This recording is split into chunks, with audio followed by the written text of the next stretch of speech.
Meg the Stallion recently wrote a piece for the New York Times, and she posted a question. I want to ask you girls this question.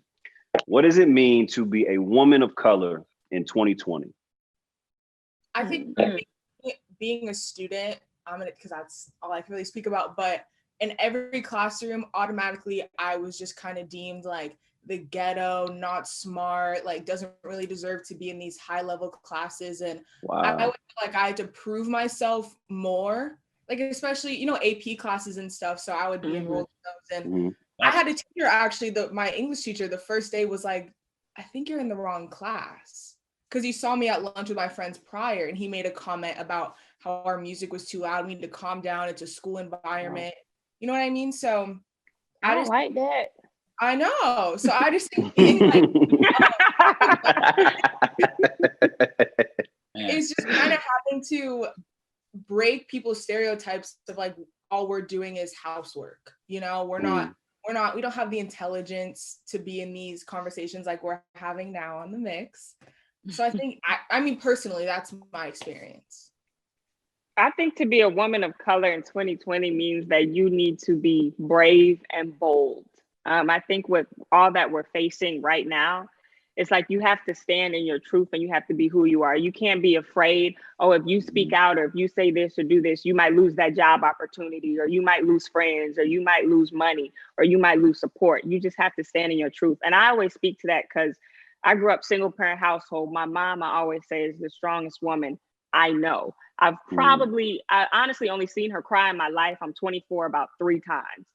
I've never seen her cry other than that. And I was also raised by my grandmother, God rest her soul. Those were 2 of the strongest Black women that I feel have ever walked this earth, in my opinion. So for me, I just look at them and I look at how resilient they were and how much faith they had. So to me, that's what a Black woman in 2020 is all about. For one, I understand why you say our moms are so much alike, because I feel like you just described my mom. I never see this woman cry. Like, it's so weird. But is she a Cancer? No, my mom's an Aries. Okay. Oh, Aries. Where Leo gang at? No, we're not gonna get on sides. We're not gonna get we ain't gonna do that. But let it be known that Aries is the best, though. We just gonna win. Oh my God! Definitely Cancer. Definitely Cancer. Cancers. I shouldn't have started that. But I was gonna say, I really agree with both of you guys, because I was gonna say, like, I feel like being a Black woman, in a way, like, you have to always prove that you're the best. But to what Jazz is saying, like, I feel like you have to be bold and confident in yourself to just do what you want to do. Like, I feel like people want us to look away. Like, we have to always be presentable. We always have to, or we're called names, like how Jamie was saying. So I feel like, with the both, I agree with what both of y'all are saying. Do you ladies think that media plays a part in the way that Black women are portrayed, even down to beauty standards? Yes, sure. Yeah, I definitely think so. Like, wait, who was gonna say something? You can go ahead, Jack. Okay. I was gonna say, like, when you turn on the TV, you have all these reality shows where these Black women are on, and all you see them doing 9 times out of 10 is fighting, arguing about something so petty, so minor. And there's so many, those same Black women have so many accomplishments as well that they don't even show. They don't want to broadcast that. They don't want to show light on that. And then when it comes to the beauty standard, how we were just talking about the video, I don't see any girl that looks like me on any video. I'm gonna be honest, on any music video, I don't see that. I don't see a pretty brown skinned girl. It's deemed as like not being in. You always hear rappers say, if it's not foreign, it's boring. I want my girl to look like this. This is what a bad girl is. You know what I'm saying? And as a Black woman, I don't see that. So I had to learn, okay, I just have to love myself then. Because you will not see that when you turn on the TV. You won't see that at all. But you know who those rappers got that from? Who they learned that from? From white men. I mean, going back from the beginning of the depiction of Black people, Black women specifically in this culture, in this country, they were drawn with oversized lips and, dark as tar and oversized butts. And so, for years, I think we're still trying to get that image out of our minds and out of our subconscious, So I think that's only trickled down, and it all stems from slavery, unfortunately. I think it's time for us to change the narrative. Like, we know what the problem is. Now we got to show the world, okay, what do we really think is beautiful? We got to put that light on our people. And that's how do we do that? Yeah, how do we do it? Like, let me tell you. Look, let me tell you. I've been in the industry. I just told y'all where. Guess what? Sometimes when you become this successful black man, you're just put in there because you're the successful one, right? And you don't realize that your entire world is going to be an image of you. I've been in positions where people thought all the time, maybe I felt a certain way about my people or this or that. And you don't realize, like, dang, they got 50 extras here.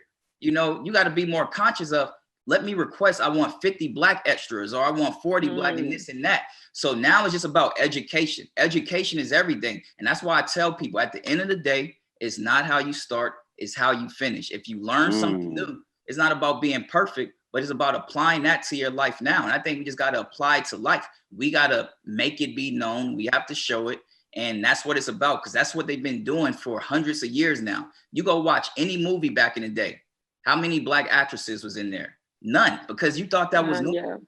You know, they programmed us to think certain things was normal. But now they have a lot of people out there put in the spotlight, doing their thing in the community. You know, look at people like Tyler Perry doing his thing, you know, giving black men and women opportunity to be leading roles. You know, Lena Waithe, same thing. It's like it goes on and on. So it's being done. We just got to start highlighting that now and make it even more of a point.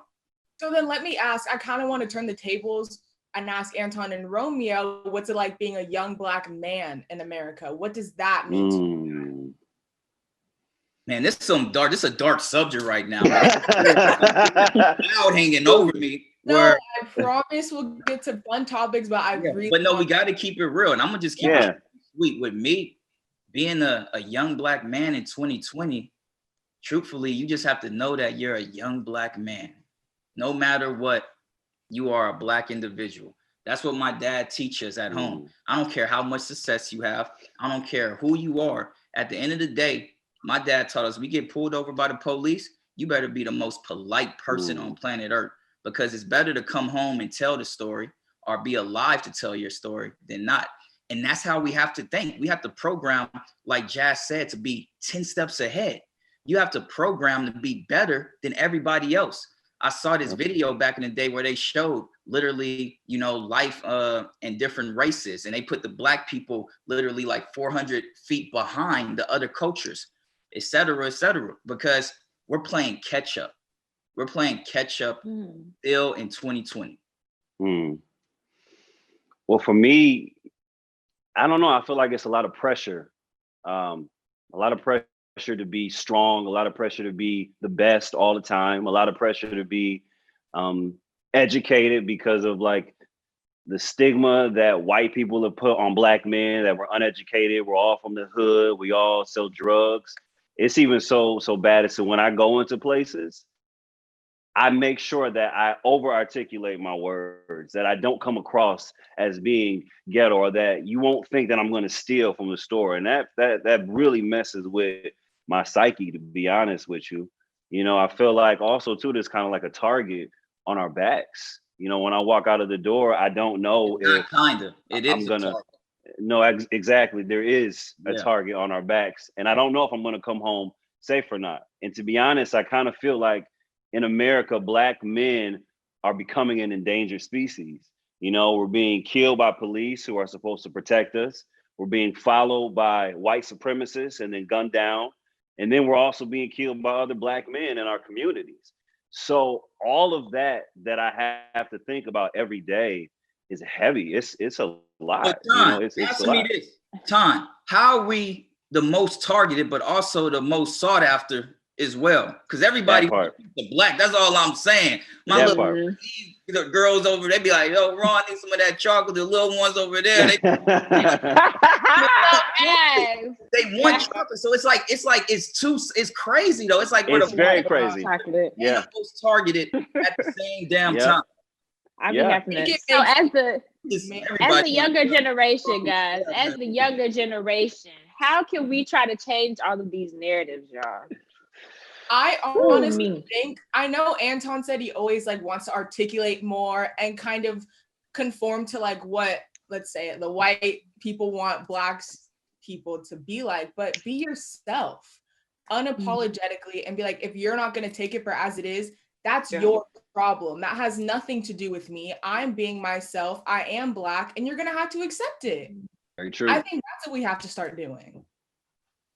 I agree. I hear We that, just got to Jay. keep putting it in their faces. Yeah. I'm in, Jay. I'm sorry, Jay.